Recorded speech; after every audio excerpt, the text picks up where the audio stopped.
हर हर महादेव। ओम नमः शिवाय।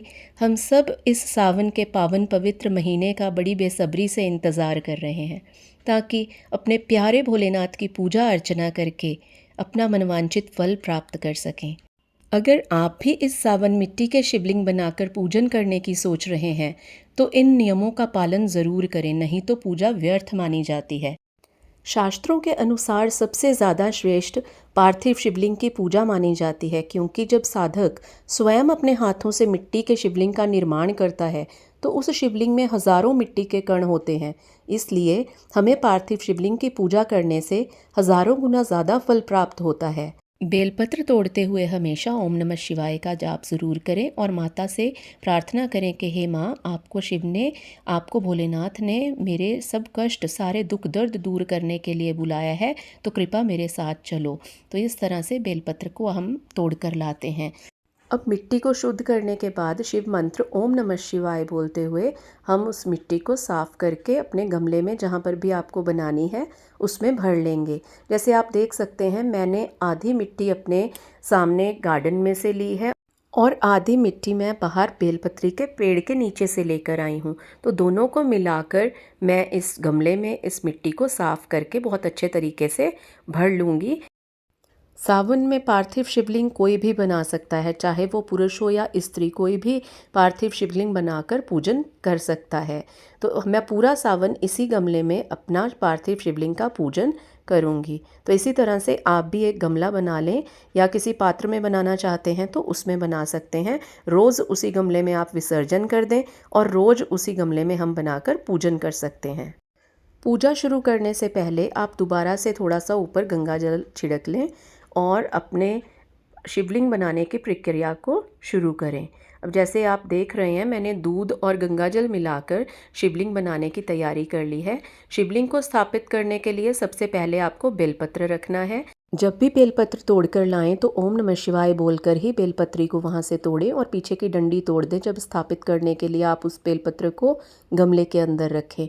हमें हमेशा बेलपत्री लाते हुए माँ गौरी से प्रार्थना करनी है कि माँ चलो, भोलेनाथ के शिव पूजन के लिए आपको मैं लेकर जा रही हूँ, तो मेरे सारे कष्टों का निवारण करें, मेरे सारे दुख दर्द दूर करें।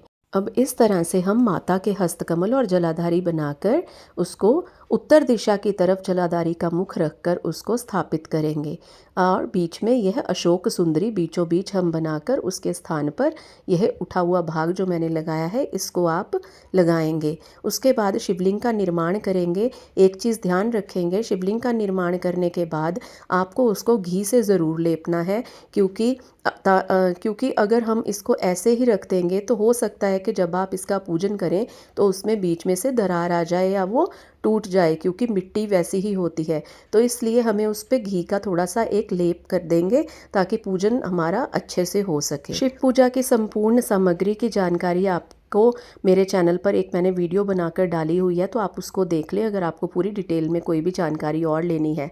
सबसे पहले पूजा करने से आपको एक दिया बनाकर रख लेना है अपने पास। उस दिए को प्रज्वलित करेंगे, क्योंकि माना जाता है कि जब भी आप पूजा करते हैं तो दिया आपकी पूजा का साक्षी होता है। तो सबसे पहले हम उस दिए को अपना जगाएंगे। अगर आपको पूजा कुछ देर के बाद करनी है तो शिवलिंग के ऊपर थोड़े से अक्षत ज़रूर समर्पित करके रखें। हम शिवलिंग को ऐसे ही खाली नहीं छोड़ते। तो सबसे पहले आप भगवान जी को पंचामृत से स्नान कराएं, फिर शुद्ध जल से स्नान कराएं। उसके बाद आपको त्रिपुंड बनाना बहुत ज़रूरी होता है। 3 उंगलियां लेकर आपको त्रिपुंड बनाना है। पहली उंगली को छोड़कर सबसे पहले ऊपर वाली 2 रेखाएं खींचनी है, फिर नीचे पहली वाली उंगली से रेखा एक खींचनी है। उसके बाद त्रिपुंड बनाने के बाद आपको बीच में लाल चंदन का एक टीका लगाना है। अब हम पूरे शिव परिवार को चंदन से तिलक लगाएंगे। सबसे पहले गणेश जी को तिलक करेंगे, फिर कार्तिकेय जी को, फिर जो जलाधारी के बीच में उठा हुआ जो जगह होती है अशोक सुंदरी जो भगवान शिव की बेटी हैं वहाँ पर, और फिर जहाँ से जल बहता है उस जलाधारी के बिल्कुल मुंह पर, और उस जलाधारी के बिल्कुल पीछे की तरफ हमें तिलक करना है। वो करने के बाद आपको भोलेनाथ के ऊपर एक चंदन का तिलक लगाना है। तिलक लगाने के बाद अब आपको चंदन से लाल और पीले चंदन से आपको माता रानी के हस्तकमल जो कि जलाधारी है वहाँ पर आपको श्रृंगार करना है। देखिए जैसे आपको चारों तरफ से पीला चंदन, लाल चंदन, दोनों चंदन से आपको उस जलाधारी को हम और भी सुंदर बनाएंगे और बहुत प्रेम पूर्वक इसका श्रृंगार करेंगे। सबसे पहले पूजा शुरू करते हुए हम अपने भोलेनाथ पर अक्षत समर्पित करेंगे। ध्यान रखेंगे कि अक्षत पूरे होने चाहिए, अक्षत टूटे हुए नहीं होने चाहिए। उसके बाद वस्त्र रूपी हम मौली भोलेनाथ को समर्पण करेंगे। मौली की एक माला बनाकर इस तरह से आप समर्पण कर सकते हैं। अगर आपके पास जनेऊ है तो आप वो भी भोलेनाथ को चढ़ा सकते हैं। इसके बाद 2 लौंग के जोड़े, जो फूल वाला लौंग हो वो आपको लेना है, 2 इलायची वो आपको चढ़ानी है। दोनों लौंग इलायची चढ़ाने के बाद अब हम बिलपत्री पर बहुत अच्छे से चंदन लगाकर भोलेनाथ को समर्पित करेंगे। कहते हैं कि चंदन अगर हम भोलेनाथ पर चढ़ाते हैं तो वो भगवान भोलेनाथ को ठंडक प्रदान करता है। तो हमें बहुत अच्छे से भोलेनाथ को चंदन का श्रृंगार करना चाहिए। इसके बाद हमें पुष्प चढ़ाने हैं। पीले कनेर के फूल भगवान भोलेनाथ को बहुत अति प्रिय हैं। इसके साथ साथ हम भोलेनाथ को सफ़ेद रंग के फूल भी अर्पण कर सकते हैं, वो भी उनको बहुत प्रिय होते हैं। इसके बाद आप शिवलिंग के पास इस मुद्रा को बनाकर अपने मनवांछित फल प्राप्ति के लिए भोलेनाथ के आगे प्रार्थना कर सकते हैं। कहा जाता है कि अगर इस मुद्रा से आप भोलेनाथ के आगे कोई भी प्रार्थना करते हैं तो भोलेनाथ आपकी मनोकामना अवश्य पूर्ण करते हैं। इसके बाद आप भोलेनाथ को धूप दीप दिखाएं। इसके बाद आरती करने के लिए हम कपूर जलाएंगे। भोलेनाथ को कपूर से आरती अति प्रिय है, तो भोलेनाथ की आरती के लिए हमेशा कपूर का ही इस्तेमाल करें। भगवान गणेश जी की और भोलेनाथ की आरती बहुत अच्छे सच्चे मन से गाएं और क्षमा याचना करें भोलेनाथ से कि अगर हमसे पूजा करते हुए कुछ भी त्रुटि हुई है तो हमें क्षमा करें। अब भोलेनाथ को भोग लगाने के लिए जो भी आपके पास घर में मिठाई, फल इत्यादि है उसको भोग ज़रूर लगाएं। पार्थिव शिवलिंग के निर्माण के साथ साथ विसर्जन करना अति आवश्यक है, तो इसीलिए शाम होने से पहले आपको अपने पार्थिव शिवलिंग का विसर्जन ज़रूर कर लेना चाहिए। या तो जब आपका दिया शांत हो जाए उसके उपरांत भी आप पार्थिव शिवलिंग का विसर्जन कर सकते हैं।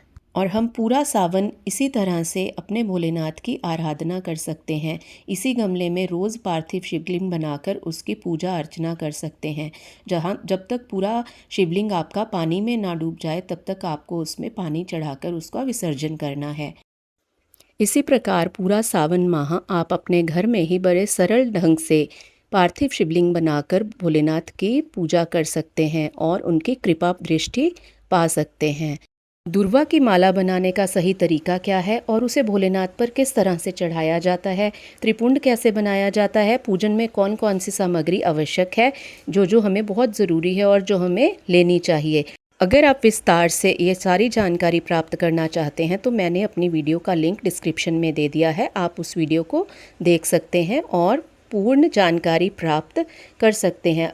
अगर आपको यह वीडियो थोड़ी सी भी अच्छी लगी तो प्लीज़ इस वीडियो को लाइक करें और चैनल को सब्सक्राइब अवश्य कर लें। इसी तरह के जानकारी पूर्वक वीडियोस मैं अपने चैनल पर लाती रहती हूँ। हर हर महादेव।